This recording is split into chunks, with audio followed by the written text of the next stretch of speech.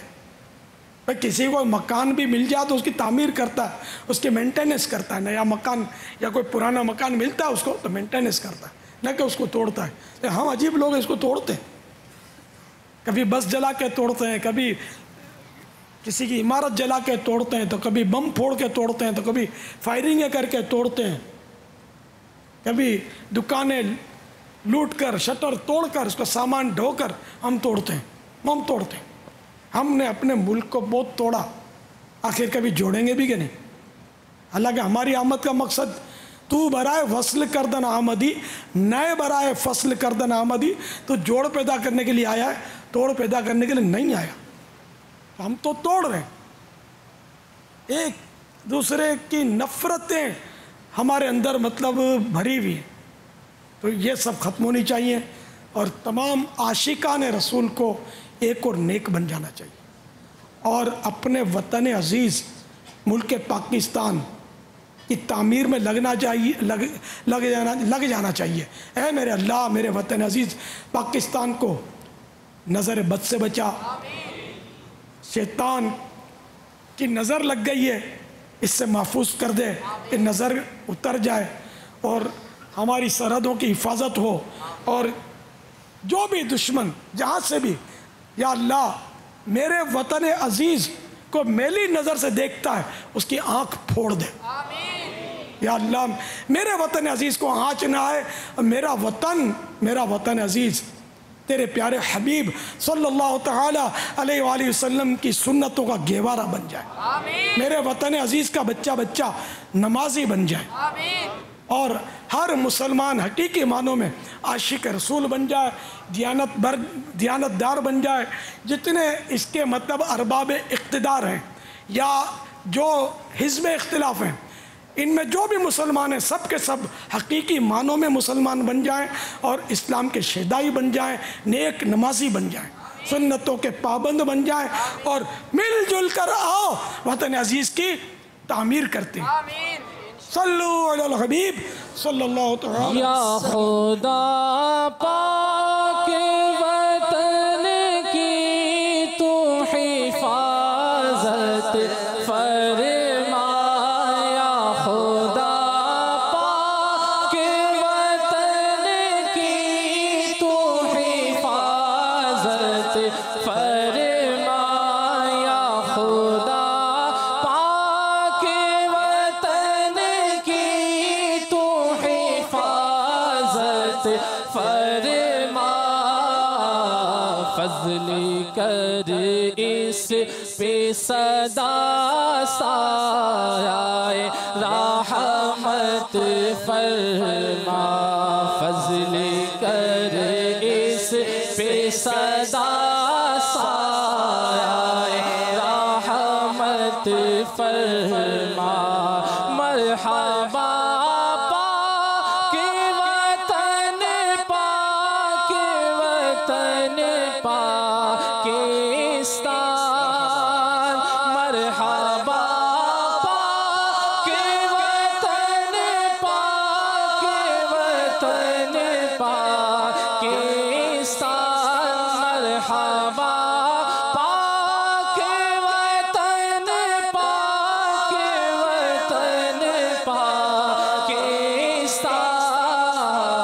دے ترقی اور عنایت اسے برکت فرما، دے ترقی اور عنایت اسے برکت فرما، یا خدا پاک وطن کی تو حفاظت فرما، شکر صد شکر مسلمان ہو پاکستانی،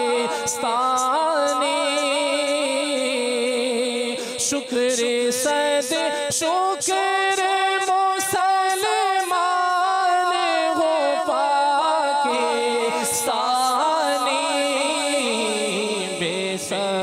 سبب فضل سے جنت بھی عنایت فرما بے سبب فضل سے جنت بھی عنایت فرما یا خدا پاک وطن کی تو حفاظت فرما یا خدا پاک وطن کی تو حفاظت فرما فضل کر اس پہ صدا سایہ رحمت فرما اللہ فضل کر اس پہ صدا سایہ رحمت فرما